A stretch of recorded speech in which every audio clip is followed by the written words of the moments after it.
Welcome to our channel. Today we how to withdraw Amazon Alexa access for SmartThings integration, full guide step by step clearly. To withdraw Amazon Alexa access for SmartThings integration, begin by opening the SmartThings app on your device. Navigate to the menu icon, typically found in the top left corner. From the menu, select Manage Accounts. You will see a list of integrated services. Locate and tap on Amazon Alexa. In the Alexa settings, find the option labeled Disconnect or Remove Account. Confirm your choice when prompted to unlink the two services. Next, open the Amazon Alexa app on your mobile device. Tap on the More icon located at the bottom right of the screen. Select Skills and Games from the list of options. In the search bar, type SmartThings and select it from the results. Tap on Settings within the SmartThings skill page. Here, look for the option that says Disable Skill. Confirm the action to disable the integration.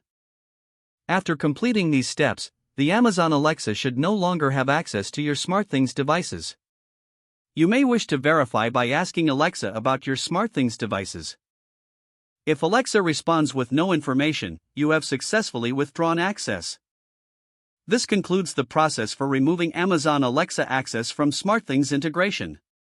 If the page does not load, refresh the browser or try again in a private or incognito window. Make sure you are using the correct email address, then retype it carefully to avoid small. If your password is not accepted, use the reset option and create a new strong password you can remember.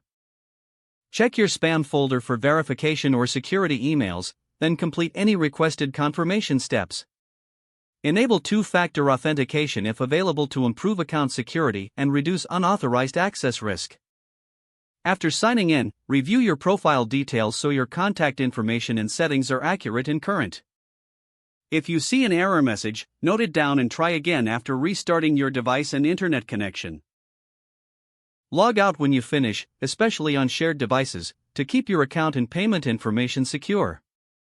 If the page does not load, refresh the browser or try again in a private or incognito window. Make sure you are using the correct email address, then retype it carefully to avoid small typos. If your password is not accepted, use the reset option and create a new strong password you can remember. Check your spam folder for verification or security emails, then complete any requested confirmation steps. Enable two-factor authentication if available to improve account security and reduce unauthorized access risk. After signing in, review your profile details so your contact information and settings are accurate and current. Don't forget to like this video and subscribe to our channel for more step-by-step tech guides.